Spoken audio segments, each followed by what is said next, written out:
Esta es la palabra de Dios. Primera de Juan 4, versículo 1 hasta el 6. Amados, no creáis a todo espíritu, sino probad los espíritus para ver si son de Dios. Porque muchos falsos profetas han salido al mundo. En esto conocéis el Espíritu de Dios. Todo espíritu que confiesa que Jesucristo ha venido en carne es de Dios. Y todo espíritu que no confiesa a Jesús no es de Dios. Y este es el espíritu del anticristo, del cual habéis oído que viene y que ahora ya está en el mundo. Hijos míos, vosotros sois de Dios y los habéis vencido, porque mayor es el que está en vosotros que el que está en el mundo. Ellos son del mundo, por eso hablan de parte del mundo y el mundo los oye. Nosotros somos de Dios. El que conoce a Dios nos oye. El que no es de Dios no nos oye. En esto conocemos el espíritu de la verdad y el espíritu del error. La semana pasada nosotros comenzamos a hablar de este texto y comenzamos a exponer el texto explicando cómo en los días de Juan la iglesia estaba enfrentando este movimiento gnóstico y cómo este movimiento gnóstico hablaba de que Cristo no había venido en la carne.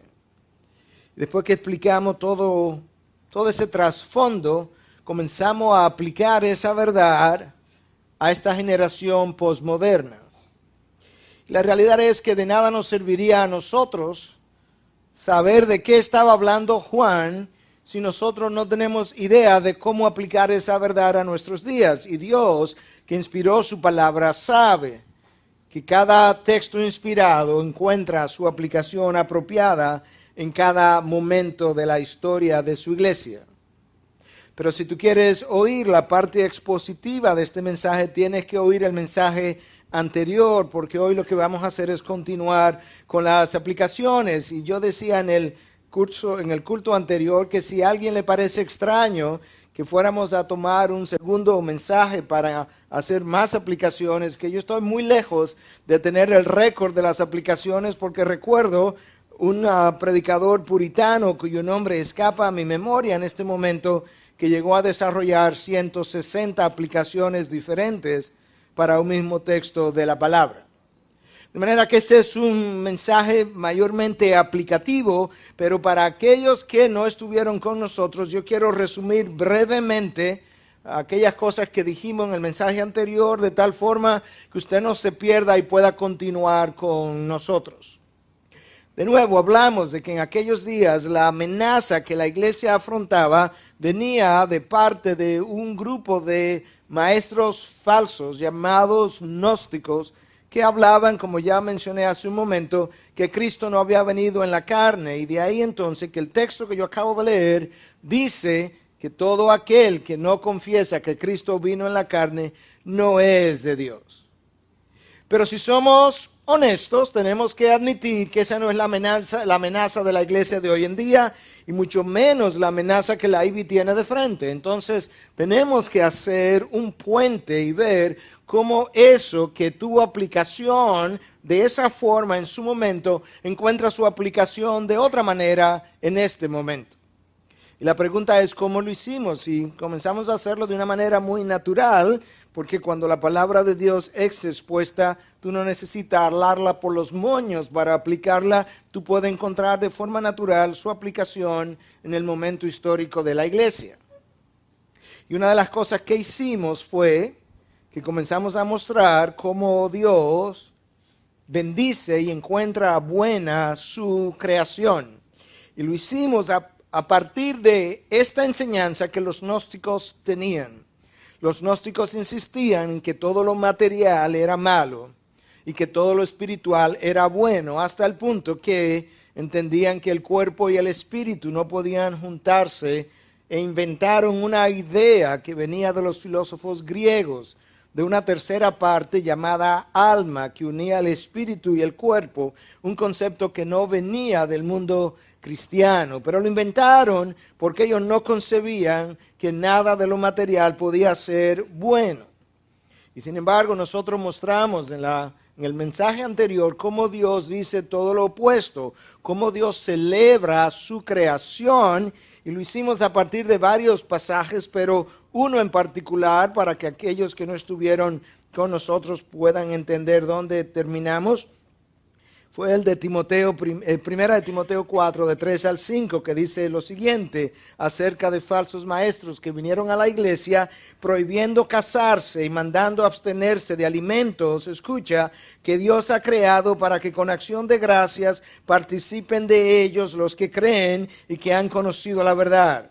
Porque todo lo creado por Dios no fue simplemente bueno en el pasado, no es que Dios revisó su creación y dijo fue buena, no, el texto dice todo lo creado por Dios es en el presente bueno y nada se debe rechazar si se recibe con acción de gracias, porque es santificado mediante la palabra de Dios y la oración.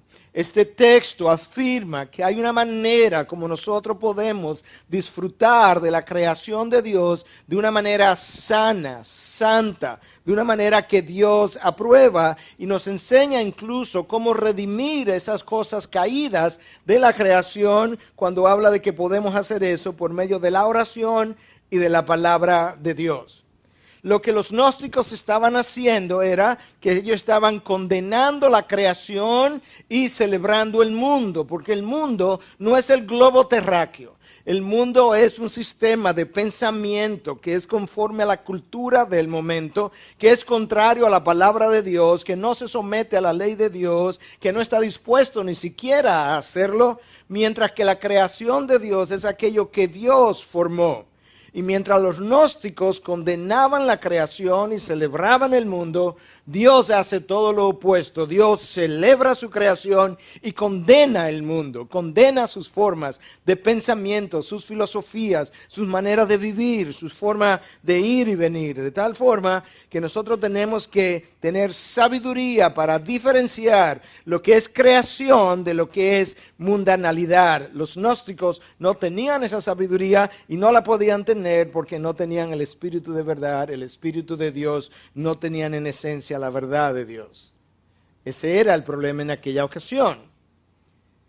Comenzamos a aplicar el mensaje en la medida en que mostramos entonces la creación de Dios como algo bueno para ser disfrutado a la manera de Dios, conforme a los preceptos de Dios. Y seguimos entonces haciendo una segunda aplicación cuando comenzamos a ver el movimiento postmoderno de nuestros días, caracterizado por una ambigüedad absoluta en todas las áreas de la vida del individuo hoy.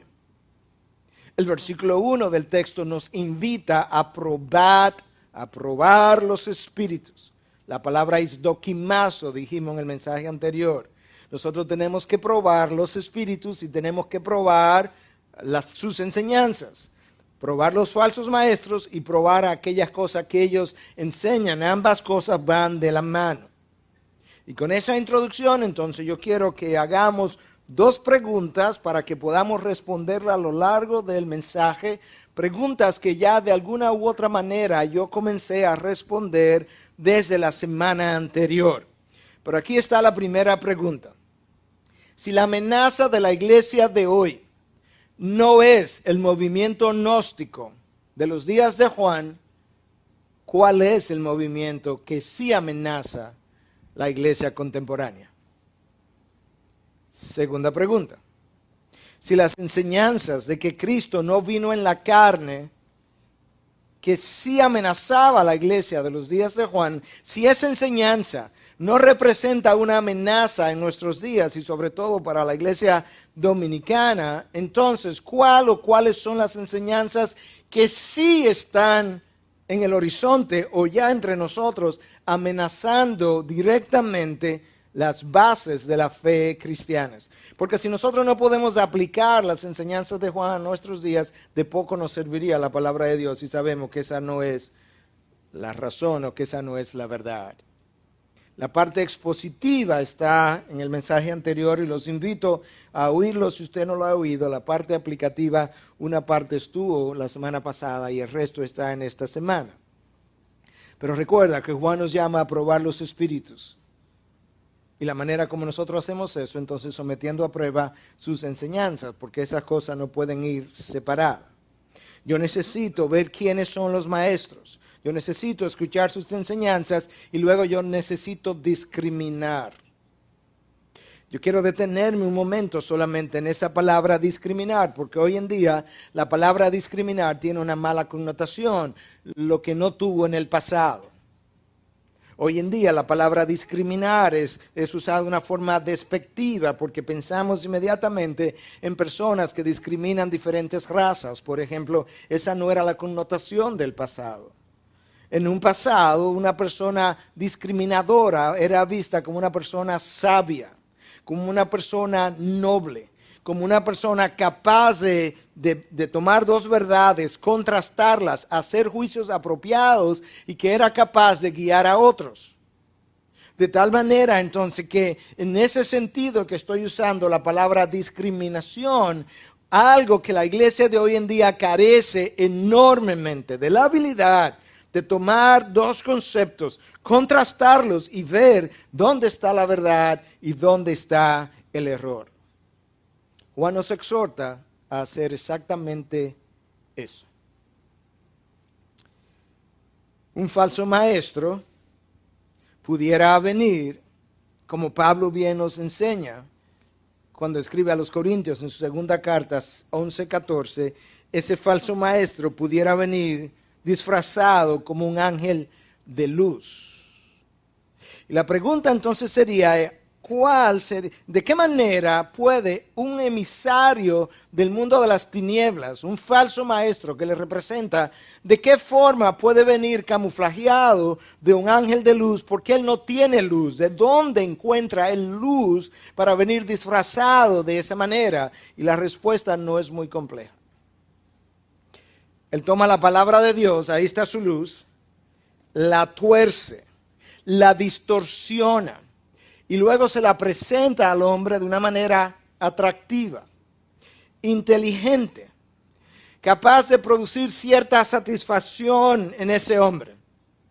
De una manera que la línea divisoria trazada en la arena, que claramente dividía la verdad del error, ahora se hace borrosa. Porque la estrategia número 1 de Satanás para esta hora es convencer al hombre de hoy que es más importante ser abierto que ser veraz. La estrategia número 1 del enemigo hoy en día es convencer al hombre de hoy que es más importante ser abierto que ser veraz. Ese no es el espíritu de Juan a lo largo de esta primera carta. Continuamente Juan nos habla de esto o aquello, pero no ambas cosas. De hecho, en este mismo texto yo te leí como Juan dice, vosotros sois de Dios, pero ellos son del mundo. No ambas cosas a la vez. Ese espíritu inclusivista del posmodernismo no es típico del apóstol Juan. Y yo dudo grandemente que haya mucha gente hoy en día en las filas cristianas que se atrevería a escribir una carta como esta en este mundo posmoderno. Porque este es el mundo que prefiere las indefiniciones, que prefiere no ser dogmático. Y es por esa razón entonces que hay cada vez menos evidencia, menos presencia, quizás es la palabra, de la predicación dogmática, porque el hombre de hoy prefiere las indefiniciones. De la misma manera que el hombre posmoderno no tiene convicciones, cuando eso afecta al cristiano, lo que ocurre es que ese cristiano ahora o tiene menos convicciones o las que tiene son muy débiles. Él frecuentemente está dispuesto a negociarlas, frecuentemente está dispuesto a cambiarla, él frecuentemente está dispuesto a decir, bueno, realmente yo no sé porque solamente Dios sabe. Y ciertamente hay muchas áreas y muchas cosas que solamente Dios sabe, pero hay muchas otras que precisamente como solo Dios sabe, Él las reveló para que yo también las supiera con Él. Y esas que Él reveló es mi responsabilidad de conocerlas, de defenderlas y de tener posiciones sumamente claras y definidas. Hoy en día En la medida en que nosotros seguimos caminando, tú te encontrarás que cada vez más habrá menos y menos cristianos que querrán definir sus posiciones. Y menos personas, menos cristianos querrán definirse como armenianos o calvinistas. Ellos preferirían ser calvinianos. Un poco de cada uno. Y si tú piensas que yo estoy simplemente haciendo como una sátira de esa verdad, déjame decirte y déjame mostrarte de forma clara que eso ya está entre nosotros de una manera sumamente clara. El principal exponente de la iglesia emergente, la iglesia postmoderna, es Brian McLaren. Brian McLaren ha escrito varios libros, pero uno de los más conocidos se llama Una ortodoxia generosa, pero ese no es el fin del título. Déjame leerte todo el título para que tú tengas una idea de con qué estamos lidiando hoy en día. El título es el siguiente: Una ortodoxia generosa, : porque yo soy un cristiano, misionero, evangélico, posmoderno, protestante, liberal, conservador, místico, poético, bíblico, carismático, contemplativo, fundamentalista, calvinista, anabautista, anglicano, metodista, católico, encarnacional, deprimido pero esperanzado, emergente y aún no acabado. Yo creo que no cuesta mucho saber por qué él está deprimido. Él no tiene idea de lo que cree. Él tiene un sancocho en su cabeza de ideas que él celebra como buenas y válidas. Y que realmente piensa que ese es el espíritu inclusivista de la verdad de Cristo. Esa no es la manera como tú encuentras la palabra de Dios revelada, ni es la manera como escribió Juan, no es la manera como escribió Pablo, no es la manera como Cristo predicó tampoco. Déjame decirte cómo es definido el movimiento postmodernista. Es una filosofía de vida con múltiples manifestaciones que tiene su origen en un desencanto con el pasado, al que cuestiona, rechaza y desafía, creando entonces sus propias reglas, normas y principios. Es un movimiento que ha experimentado un desencanto con el pasado. Al estar desencantado con el pasado, ha comenzado a rebelarse. Al rebelarse, ha creado sus propias reglas, principios y normas, y la idea es voltear todo con las patas para arriba. Lo que él no sabe es que su desencanto no está fuera de él, está dentro de él. Yo no me imagino a Cristo diciendo: tengo un desencanto con el judaísmo, que vine a fundar otra religión. No, Cristo vino a darle continuidad a una religión que Él mismo fundó y que en la eternidad pasada Él determinó que tendría una continuación en el Nuevo Testamento como nosotros la conocemos hoy. Pero ese desencanto que ese posmoderno tiene, que ese joven posmoderno tiene, es lo que lo lleva con frecuencia a cambiar continuamente de modas, de estilos, de celulares, de computadoras, de relaciones, de carro, de novios, de esposas o esposos. Porque cada cosa que yo pruebo vuelve y me deja desencantado, y eso continuará para siempre, porque el desencanto no está afuera de ti, está dentro de ti. Una cosa es estar desencantado con personas que abrazaron la fe cristiana y la torcieron, y otra cosa es estar desencantado con esta verdad. Eso no es lo mismo. Y lamentablemente hemos confundido la gimnasia con la magnesia, como decimos. Hemos confundido una cosa con la otra. Y hoy en día entonces tú ves que esa confusión y esa rebelión ha comenzado ahora a generar formas extremas de comportamiento, hasta el punto que cuando tú analizas la trayectoria de muchas de estas iglesias emergentes, ellas han terminado o están terminando viendo con empatía y con beneplácitos formas del budismo, del hinduismo, porque todos podemos descubrir la verdad que ellos tienen cuando Dios nos dijo en su palabra: yo soy la verdad. Y la verdad nunca tiene comunión con el error. Pero es ese desencanto con el pasado lo que lleva a este movimiento postmoderno a brindarnos, a vendernos la idea de que la historia del pasado tiene que ser deconstruida, tiene que ser deshecha, tiene que ser revisada y tú tienes que volverla a interpretar a tu manera, de tal forma que la historia de Abraham no es exactamente como te la venían enseñando hasta ahora. Cada cual tendrá que revisar la historia de Abraham a la luz de esa propia historia y darle su propia interpretación.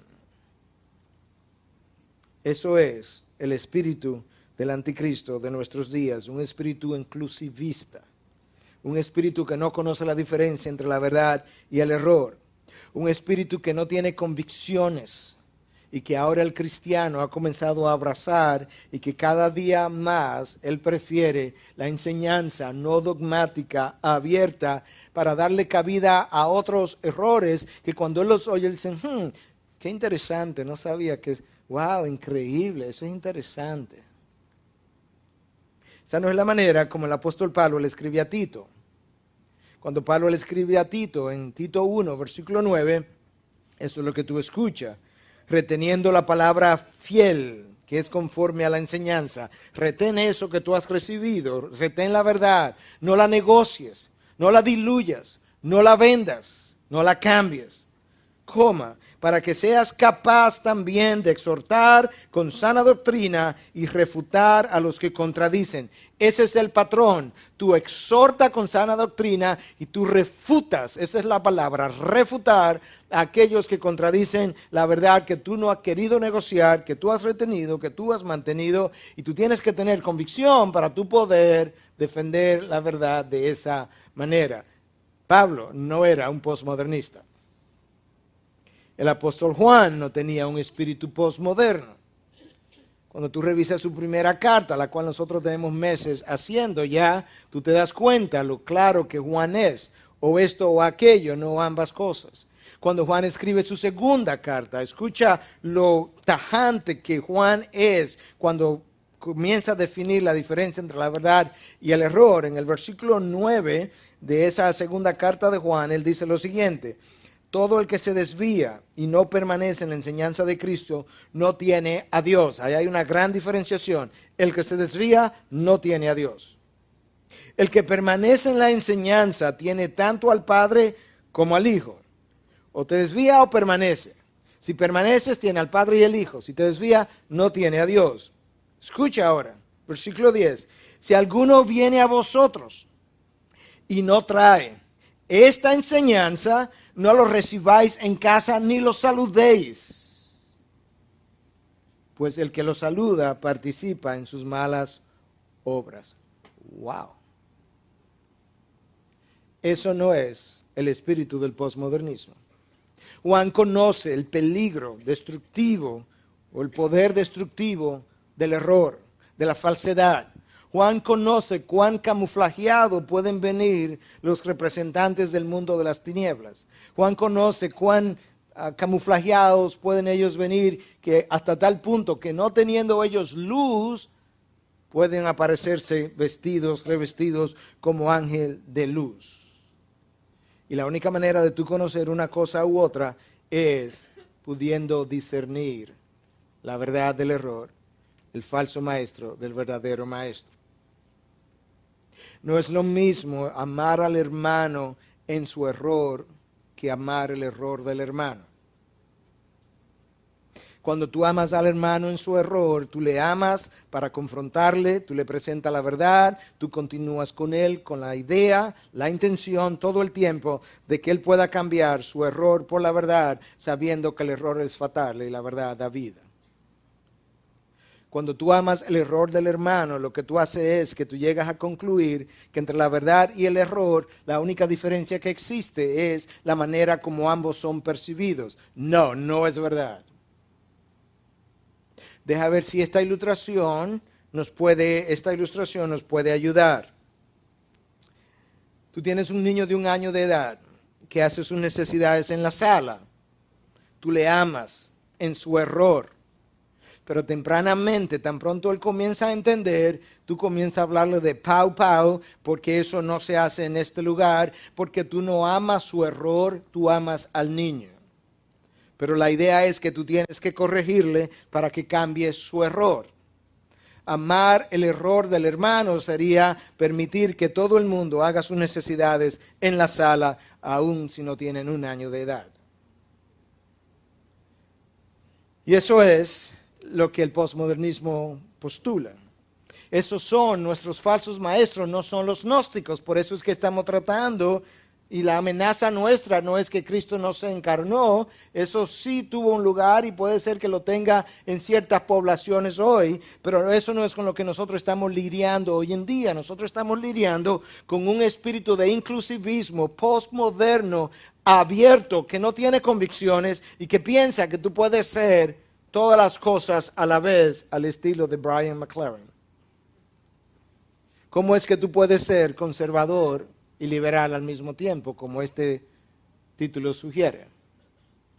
¿Cómo es que tú puedes ser católico, anglicano, metodista y anabautista al mismo tiempo, como este título sugiere? Si el apóstol Pablo, el apóstol Juan estuvieran predicando, estuvieran escribiendo estas cartas hoy en día, ellos todos hubiesen sido tildados de legalistas por la generación de hoy en día. El legalismo está caracterizado por una falta de amor hacia aquellos que piensan distinto de nosotros. Nosotros no estamos hablando de eso. El legalismo no es tener convicciones claras. Legalismo no es tener un sentido claro y definido de lo que es apropiado e inapropiado. Legalismo no es fijar posiciones claras. Eso es parte de todo buen líder. De hecho, en la historia de la humanidad todavía no ha habido un líder, uno solo, hasta ahora en este movimiento postmoderno, ha habido un solo líder que no haya tenido convicciones fuertes, sentido claro de lo que debe ser y no debe ser, y posiciones cerradas que él defendía con toda su fuerza. Y eso no los hacía legalistas, los hacía líderes. Esa es la diferencia entre una cosa y la otra. Legalismo es otra cosa. Legalismo es más una actitud del corazón que condena, critica en su espíritu a aquellos que ven las cosas diferente a como él las ve. El legalista tiene una ausencia de gracia hacia él y hacia los demás. El legalista tiene una preocupación con lo trivial. Nosotros no estamos hablando de esas cosas. Estamos hablando de tener una preocupación por la verdad. Aquello que tiene peso, aquello que es destructivo, aquello que es sutil, aquello que comienza socavando las bases hasta que el edificio se destruye. Y la habilidad entonces para discernir eso antes de que el daño sea hecho, solamente la puede dar Dios. Por otro lado, el cristiano maduro, él tiene otra actitud. Él ama a aquellos que piensan de una manera distinta a él, y él tiene la capacidad de desaprobar sin condenar. Es precisamente su madurez que le permite desaprobar sin condenar. Pero él tiene una idea clara de la verdad y el error y de sus convicciones que él no negocia. El amar a tu hermano no es, o pensamos a veces que amar al hermano es no tener posiciones cerradas. Eso no es amar al hermano. No es tolerar sus formas cerradas. Amar al hermano es tú poderle servir y tener la disposición de servirle a pesar de que estás en desacuerdo con él, pero tener la suficiente valentía para confrontarle en su error. Tú no tienes que compartir sus posiciones. Tú tienes que pensar, cuando tú quieras pensar en amor verdadero, tienes que pensar en Cristo, que estuvo dispuesto a lavar los pies de Judas, sin compartir sus convicciones. Tú tienes que pensar que el amor es más visto cuando tú tienes un servicio desinteresado a expensa de tu sacrificio. Si tú quieres pensar en amor, tú tienes que recordar el encuentro que Cristo tuvo con este joven rico. A quien el texto dice que Cristo amó. Cristo le amó, dice el texto. Pero amándole, le confrontó, lo pegó contra la espada y la pared, lo puso en una bifurcación, o tus riquezas o yo, pero no las dos cosas. Y cuando él no estuvo dispuesto a abrazar la verdad, Cristo lo dejó ir en el error. Porque él hizo espacio para el joven rico en la verdad. Cuando el joven rico rehusó abrazar la verdad, Cristo lo dejó ir triste y cabizbajo, como dice el texto. ¿Por qué? Porque yo no te voy a abrir el espacio estando tú en el error. Ahora tú entiendes mejor lo que es discernir la verdad del error y en qué consiste amar al otro. Juan no tiene esa actitud abierta, posmoderna, inclusivista a lo largo de su carta. En el texto de hoy, él nos dice en el versículo 4, vosotros sois de Dios, ese es un grupo, y ellos son del mundo, ese es otro grupo, no ambas cosas. Nosotros vimos a lo largo de esta carta, como Juan le dice en un momento dado, si no tienes al Hijo, tampoco tienes al Padre. En otro momento le dice, si no estás en la luz, estás en las tinieblas. Más adelante le dice, si no eres hijo de Dios, eres hijo del diablo. Luego le dice, si aborreces a tu hermano, entonces ya no eres hijo de Dios. Y en otro momento le dice, el que no guarda sus mandamientos no es de Dios. Si Juan estuviera aquí leyendo esta carta o escribiendo esta carta, todo el mundo, mucha gente lo tildaría de legalista. Eso no es legalismo. Es saber la diferencia entre Dios y las tinieblas. Pablo tenía exactamente el mismo abordaje cuando tenía que ver con su generación. En 2 de Tesalonicenses 3, versículo 6 dice, ahora bien, hermanos, os mandamos en el nombre de nuestro Señor Jesucristo que os apartéis de todo hermano que ande desordenadamente. Bueno, hasta ahí lo entendemos, si anda desordenadamente, si anda quizás en vicio, en drogas, en alcohol, en prostitución, pues tenemos que apartarnos de él, o cualquier otro tipo de pecado nocivo, quizás no tenemos que apartar de él. Pero el texto no termina ahí, sino que Pablo dice que nos apartemos de todo hermano que ande desordenadamente, coma, y no según la doctrina que recibiste de nosotros. Wow. Pablo está diciendo que tenemos que apartarnos incluso de hermanos que no están caminando conforme a la enseñanza, a la doctrina que ellos recibieron de parte de él. ¿Por qué? Porque él conoce nuevamente que esos hermanos tienen un carácter destructor, se convierten en instrumentos del mundo de las tinieblas, socavan la base de la verdad, socavan la base de tu vida, socavan la base de la iglesia. Y cuando tú vienes a ver, la iglesia ha sido destruida. Algunos pudieran decir, pastor, no entiendo. ¿Qué no entiendes? Bueno, porque por un lado me mandan a amar al hermano, me mandan a amar hasta a mis enemigos. Por otro lado me mandan a apartarme de aquellos que incluso no comparten la doctrina. ¿Cómo es? Ese es el espíritu de sabiduría detrás del cual yo como pastor estoy para nuestra iglesia. Sobre todo en este tiempo. Es el espíritu que condena a los fariseos y deja ir a la mujer tomada en adulterio. Es el espíritu que sabe caminar y tomar las decisiones en cada bifurcación, reconociendo qué es lo que Dios quiere que hagamos. Muchas veces yo creo que lamentablemente muchos de nosotros no hemos sabido conocer la diferencia porque hemos recibido la enseñanza muy preparada, muy condimentada, pero ya lista para comer, prácticamente hasta digerida en ocasiones, 1, 2, 3, 4, pero sin necesariamente forzarnos a pensar a través de la enseñanza. Y eso es lo que estamos tratando de desarrollar en estos momentos de parte de nuestras ovejas. Spurgeon decía que la línea divisoria entre lo aceptable y lo condenable es sumamente fina. La línea divisoria entre lo aceptable y lo condenable es extremadamente fina. Quizás esto te pueda ayudar. Una copa de vino que ellos incluso compartieron y que compartían en los tiempos en el primer siglo, quizás pudiera ser aceptable. Para algunos, 2 y 3 sería, o para todos, dependiendo de tu grado de embriaguez, quizás ya es condenable. Y te das cuenta entonces que ciertamente hay una línea muy fina muchas veces entre una cosa y la otra, pero esa es la vida de la sabiduría. Toda la palabra de Dios está revelada de esa manera, pero no lo hemos visto. Déjame leerte este proverbio. Este proverbio te va a ayudar a entender qué es lo que yo estoy tratando de explicar y detrás de qué estamos como líderes en esta iglesia para ayudarle a ustedes a vivir de la misma manera.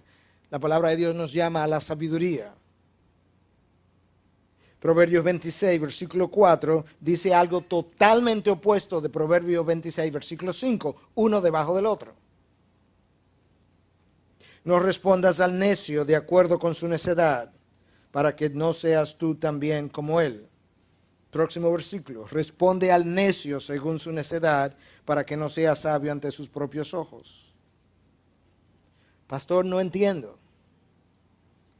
Si tú lees el libro de Proverbios y comienzas a leerlo con cuidado del principio, dice que es un libro escrito para ¿qué cosa? Para desarrollar sabiduría e instrucción, para discernir dichos profundos. Entonces, ¿cómo es que confronto al necio o no confronto al necio? Porque en un momento me dice no le responda al necio. Próximo versículo me dice que le responda al necio. Depende de las circunstancias de la vida y depende del necio. Hay necios a quien tú no le respondes para que sea condenado por tu silencio. Escucha lo que el texto dice, no respondas al necio de acuerdo con su necedad para que tú no seas también como él. Si le responde en su necedad, te vuelves como él. Pero a otros necios hay que responderle para mostrarle que ellos no saben de lo que están hablando. Versículo 5, responde al necio según su necedad para que no sea sabio ante sus propios ojos. Cuando tú le respondes, le muestres la verdad y le muestres tú no tienes idea de lo que hablas, él sabrá que él está en su necedad. Y la única manera de yo saber la diferencia entre uno y otro es si yo tengo discernimiento. Y la persona que nos da a nosotros discernimiento aparece en el versículo 4, cuando me dice que es mayor es el que está en mí que el que está en el mundo. Esa es una referencia al Espíritu de Dios. Él me ha sido dado para discernir la verdad, iluminar la verdad, separarme del error, guiarme por los caminos, evitarme tropezar. Ahora, y que yo pueda entonces estar en paz, que yo no sea confundido, que yo no sea desviado. Y que en cada situación yo sepa con sabiduría saber por dónde voy a caminar. Ahora escuchen. Yo defiendo el hecho de que cada hijo de Dios tiene el Espíritu de Dios. Yo defiendo el hecho de que cada hijo de Dios ha sido llamado a discernir la verdad del error. Yo defiendo el hecho de que cada hijo de Dios tiene la capacidad para ejercer cierto discernimiento. Pero de ahí a asumir que yo no necesito guianza o maestros, por eso que yo acabo de decir, no. Porque no todo el mundo tiene el mismo discernimiento. Tú no puedes decirme que tienes buen discernimiento si tú no conoces la palabra. Si tú no conoces la palabra a profundidad para manejarla con precisión, tu capacidad de discernir está profundamente afectada. Tú no puedes decirme que tú tienes la habilidad de discernir si tú no vives una vida de santidad y de comunión con Dios. Porque el discernimiento es el resultado de yo vivir en comunión con Dios, en una vida de santidad, donde Dios entonces, debido a esa comunión con Él, me da de la plenitud de su Espíritu, y la plenitud de su Espíritu me permite iluminar su verdad con la cual yo he educado mi conciencia y ahora yo puedo discernir correctamente. Pero sin visitar esta palabra y conocerla en detalle, yo no puedo tener la misma habilidad de discernimiento. Sin tener una vida de comunión con Dios y no tener llenura del Espíritu, yo no puedo tener una buena capacidad de discernimiento. Y te das cuenta de lo que estamos falto hoy en día. Por la misma llenura, esta palabra fue revelada de manera infalible a los profetas y apóstoles. Y uno de ellos nos dice, en el versículo 5, ellos son del mundo, por eso hablan de parte del mundo y el mundo los oye. Ese mundo no tiene ese espíritu de discernimiento, no tiene luz, no tiene dirección, porque no cuenta con la revelación de Dios. Y yo creo que muchas veces nosotros pensamos que podemos discernir el mundo de la verdad de Dios cuando pensamos que el mundo es carnalidad, cuando pensamos que el mundo es sexo, pornografía, drogas, alcohol, bonches. Cuando pensamos que el mundo es eso, entonces inmediatamente decimos, bueno, yo lo puedo discernir, pero no es ahí donde está el problema, es en sus formas sutiles, en aquellas que son presentadas a nosotros a través del mundo de las ideas, a través de lo que la universidad me presenta, todo este mundo posmoderno, todo este abordaje a mi educación, que luego yo importo sin darme cuenta a la educación de la palabra. Es ahí donde está el problema muchas veces. Y ese es el error que yo necesito saber discernir, que yo necesito identificar, combatir y eventualmente destruir, porque de lo contrario me va a destruir a mí. ¿Y cómo lo vamos a hacer? Recuerda que estos son nuestros maestros. Nuestros maestros hoy no son los gnósticos. Nuestros maestros son los del mundo posmoderno, que tiene una concepción de la verdad completamente contraria a lo que la palabra de Dios revela, que han ido cambiando la mente, la forma de pensar del hombre, y que cuando eso comienza a infiltrarla a la iglesia, ese cristiano ahora toma una perspectiva posmoderna del mundo y de su fe, y cuando tú le confrontas, él se irrita porque él no sabe que está en el error. Y él piensa que tú solamente estás siendo legalista. Lamentablemente ese cristiano influenciado por el mundo posmoderno tiene pocas convicciones y las que tiene son muy débiles, son negociables, tienden a ser muy abiertas. Y la realidad es que ese cristiano que no quiere ser dogmático prácticamente en nada de la vida, no está compartiendo necesariamente el Espíritu de Cristo a través de su palabra. ¿Cuál es la razón para no ser dogmático de acuerdo a este movimiento? Bueno, es que nadie sabe. Nadie tiene la verdad. Bueno, yo estoy de acuerdo que solamente Dios tiene la verdad y Él también lo sabía y por eso me la dio. Para que como Él solamente, como la tenía solamente Él, yo la pueda tener también. Y por eso nos dice Pablo que ahora nosotros tenemos la mente de Cristo. Tú te das cuenta que ahora tú puedes con la verdad y por la llenura de su Espíritu diferenciar, discernir lo bueno de lo malo, la verdad del error, lo armónico de lo desarreglado, lo apropiado de lo inapropiado, lo ordinario de lo extraordinario, lo común de lo sublime, lo profano de lo sagrado, lo corriente de lo especial, lo lógico de lo ilógico y lo bíblico de lo no bíblico. Es a través del discernimiento que Dios nos da. Pero muchos hoy no saben cómo hacer eso, ni siquiera quieren. Ahora déjame decirte en las propias palabras del movimiento postmoderno, por qué ellos tampoco quieren ser dogmáticos. Déjame leértelo. Porque según ellos, la iglesia está indefectiblemente atada a la cultura. Y por tanto, todo aquello que es parte de la cultura deberá encontrar su espacio en la iglesia. Oh, mi Dios. Oh, mi Dios. La cultura no ha sido formada por el Espíritu de verdad. La cultura no ha sido formada por el Espíritu de Dios. La cultura ha sido formada en el mundo por el espíritu del error, en medio de las tinieblas. A eso es que la palabra se refiere cuando dice que la luz, Cristo, vino al mundo, pero las tinieblas del mundo la rechazaron. A eso es precisamente que se refiere. Cristo no nos dijo que las tinieblas del mundo son nuestra guianza, sino que nosotros somos la luz del mundo que yace en tinieblas. Nosotros tenemos la luz de la verdad y con esta luz estamos supuestos a penetrar las tinieblas del mundo y no permitir que las tinieblas del mundo nos penetren a nosotros. Pero este mundo posmoderno ha querido hacer de las tinieblas una celebración y decir que tenemos que abrazar esa cultura como parte nuestra, olvidando que Pablo le escribe a los Corintios en 2 de Corintios 6:17 y le dice: salid de en medio de ellos.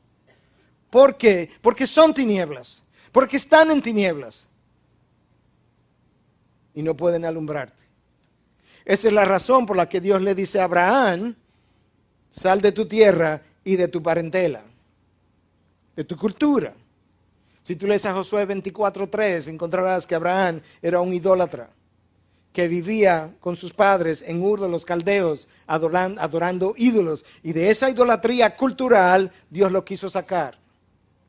Esa es la razón por la que Dios le dice al pueblo judío, le dice a Moisés: sácame mi pueblo de esa cultura pagana de los egipcios y sácamelo al desierto donde no hay cultura corrompida para yo relacionarme con ellos. Y el problema fue que sacaron al pueblo de Egipto, pero Egipto nunca salió de ellos. Y así pasa hoy: sacamos al cristiano del mundo, pero el mundo no sale de ellos. Esa es la misma razón por la que Daniel rehúsa ser culturalizado, mundanalizado, babilonizado. Cuando él llega a Babilonia con sus 3 amigos, esto era lo que usualmente solía ocurrir. Es que el nuevo rey que importaba a estos individuos, aquellos que eran más inteligentes, los instruían en toda la ciencia, todo el saber de la nueva cultura. Les cambiaban su idioma y hasta su dieta se lo cambiaban, y Daniel y sus 3 amigos rehusaron incluso comer de la dieta para no ser babilonizados, para no abrazar la cultura, reconociendo que la cultura está llena de tinieblas y no de luz. Sal de en medio de ellos, es el llamado de Pablo para los Corintios. Eso es lo que hace que el profeta Isaías lance esta advertencia para el pueblo de Dios y para nosotros. Isaías 5, 20, 21. Ay de los que llaman al mal bien y al bien mal, que tienen las tinieblas por luz y la luz por tinieblas, que tienen lo amargo por dulce y lo dulce por amargo. Ay de los sabios a sus propios ojos e inteligentes ante sí mismos. Ay de ellos, que aquello que es dulce le llaman amargo, lo que es la verdad le llaman error, lo que es error le llaman verdad, y que tienen una inteligencia ante sus propios ojos. Wow. Tenemos que recordar que en este mundo postmoderno, Satanás ha logrado infiltrar su falsedad de tal manera que aún algunos de sus mejores, de los mejores de Dios, están siendo confundidos, y todos nosotros somos capaces de ser confundidos. Llegará un tiempo, dice la palabra de Dios, donde Satanás hará tan grandes prodigios que aún los elegidos podrán ser confundidos. Y la única razón por la que no serán es porque Dios intervendrá a favor de los suyos. Pero tú tienes hoy de los mejores entre nosotros. Tú tienes el gran académico M.T. Wright, gran académico del Nuevo Testamento, que ahora tiene una nueva perspectiva de la doctrina de la justificación, donde él entiende que ni los católicos ni los protestantes evangélicos tienen la razón. Él tiene una nueva teoría de cómo el hombre es justificado después de 2000 años de historia. Y entonces han tenido que salir R.C. Sproul y John Piper y Michael Horton y Sinclair Ferguson y muchos otros a enfrentarlo en su error. Nuestros mejores caen en el error de la falsedad de parte del espíritu del engaño. Si no fuera por algo que la palabra de Dios revela en el versículo 6 del texto de hoy, yo no tuviera esperanza. Pero el versículo 6 dice, nosotros somos de Dios, el que conoce a Dios nos oye, el que no es de Dios no nos oye. En esto conocemos el espíritu de la verdad y el espíritu del error. Nosotros somos de Dios. Tenemos que probarnos ahora a ver si somos de Dios. En esencia el texto nos llama a probar 4 cosas. Nos llama a probar los falsos maestros, llamados falsos espíritus. Nos llama a probar las enseñanzas de los falsos maestros. Nos llama a probarnos a nosotros mismos para ver si somos de Dios. Y nos llama a probar los seguidores de los maestros. De manera que es mi responsabilidad ahora probarme a mí mismo para saber si yo estoy en la verdad. Y la manera como esa prueba es llevada a cabo es si yo estoy sometido y guiado a la palabra de Dios. Porque aquellos que son de Dios nos oyen esta verdad. Y los que no nos oyen, no escuchan esta verdad.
Entonces tenemos que hacer un puente y ver cómo eso que tuvo aplicación de esa forma en su momento encuentra su aplicación de otra manera en este momento.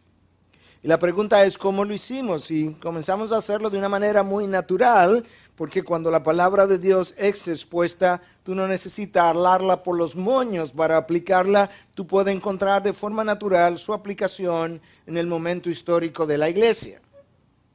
Y una de las cosas que hicimos fue que comenzamos a mostrar cómo Dios bendice y encuentra buena su creación. Y lo hicimos a partir de esta enseñanza que los gnósticos tenían.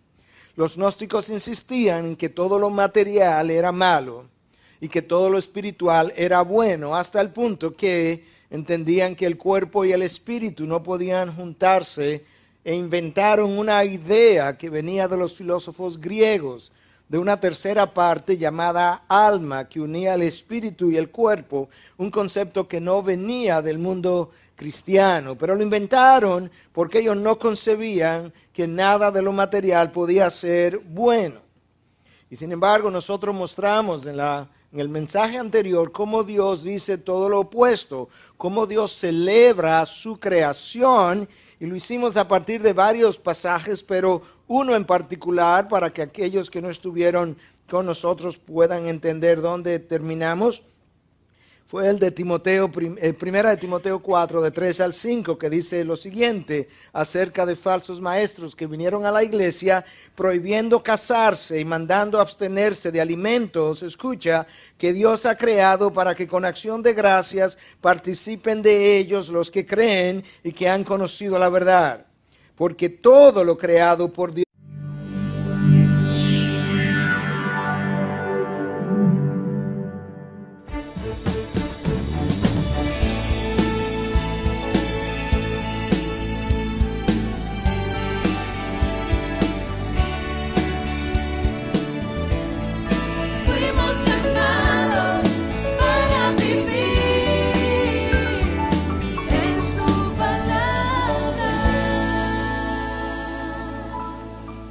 Esta es la palabra de Dios. Primera de Juan 4, versículo 1 hasta el 6.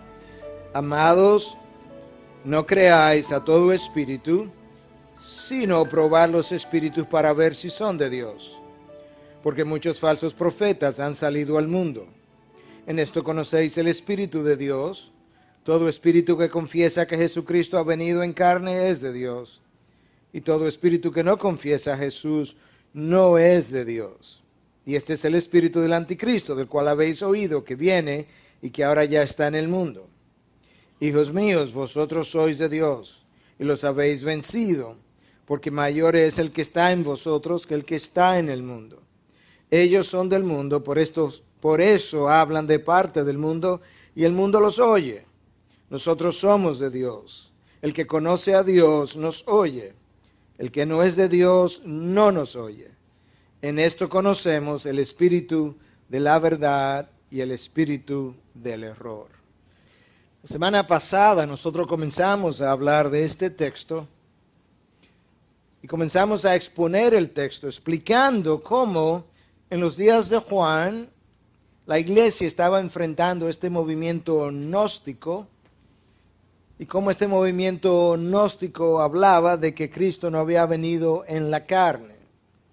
Después que explicamos todo, Dios no fue simplemente bueno en el pasado, no es que Dios revisó su creación y dijo fue buena, no, el texto dice todo lo creado por Dios es en el presente bueno y nada se debe rechazar si se recibe con acción de gracias, porque es santificado mediante la palabra de Dios y la oración. Este texto afirma que hay una manera como nosotros podemos disfrutar de la creación de Dios de una manera sana, santa, de una manera que Dios aprueba y nos enseña incluso cómo redimir esas cosas caídas de la creación cuando habla de que podemos hacer eso por medio de la oración y de la palabra de Dios.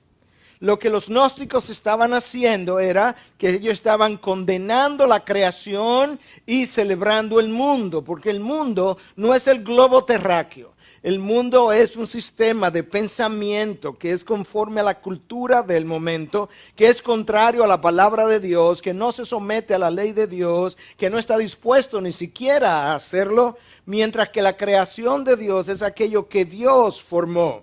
Y mientras los gnósticos condenaban la creación y celebraban el mundo, Dios hace todo lo opuesto. Dios celebra su creación y condena el mundo, condena sus formas de pensamiento, sus filosofías, sus maneras de vivir, sus formas de ir y venir. De tal forma que nosotros tenemos que tener sabiduría para diferenciar lo que es creación de lo que es mundanalidad. Los gnósticos no tenían esa sabiduría y no la podían tener porque no tenían el espíritu de verdad, el espíritu de Dios, no tenían en esencia la verdad de Dios. Ese era el problema en aquella ocasión. Comenzamos a aplicar el mensaje en la medida en que mostramos entonces la creación de Dios como algo bueno para ser disfrutado. Todo ese trasfondo comenzamos a aplicar esa verdad a esta generación posmoderna. La realidad es que de nada nos serviría a nosotros saber de qué estaba hablando Juan si nosotros no tenemos idea de cómo aplicar esa verdad a nuestros días. Y Dios, que inspiró su palabra, sabe que cada texto inspirado encuentra su aplicación apropiada en cada momento de la historia de su iglesia. Pero si tú quieres oír la parte expositiva de este mensaje, tienes que oír el mensaje anterior, porque hoy lo que vamos a hacer es continuar con las aplicaciones. Y yo decía en el culto anterior que si a alguien le parece extraño que fuéramos a tomar un segundo mensaje para hacer más aplicaciones, que yo estoy muy lejos de tener el récord de las aplicaciones, porque recuerdo un predicador puritano cuyo nombre escapa a mi memoria en este momento, que llegó a desarrollar 160 aplicaciones diferentes para un mismo texto de la palabra. De manera que este es un mensaje mayormente aplicativo, pero para aquellos que no estuvieron con nosotros, yo quiero resumir brevemente aquellas cosas que dijimos en el mensaje anterior, de tal forma que usted no se pierda y pueda continuar con nosotros.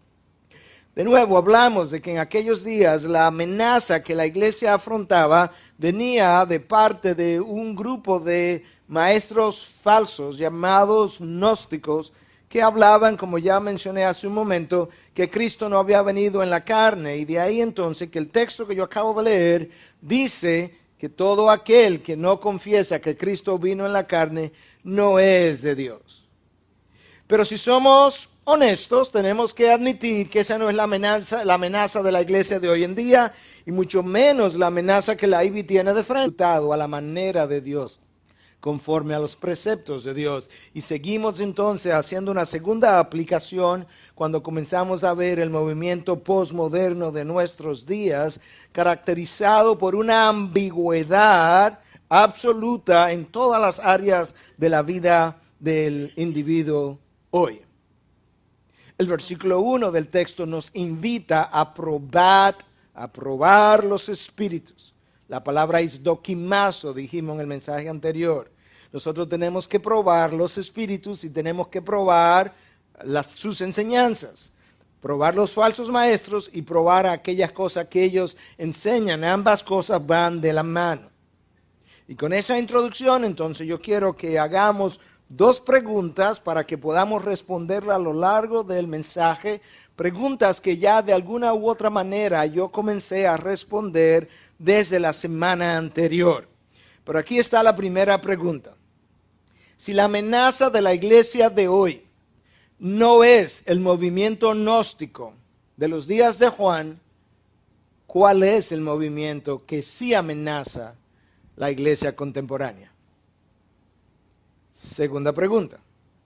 Si las enseñanzas de que Cristo no vino en la carne, que sí amenazaba a la iglesia de los días de Juan, si esa enseñanza no representa una amenaza en nuestros días y sobre todo para la iglesia dominicana, entonces, ¿cuáles son las enseñanzas que sí están en el horizonte o ya entre nosotros amenazando directamente las bases de la fe cristianas? Porque si nosotros no podemos aplicar las enseñanzas de Juan a nuestros días, de poco nos serviría la palabra de Dios y sabemos que esa no es la razón o que esa no es la verdad.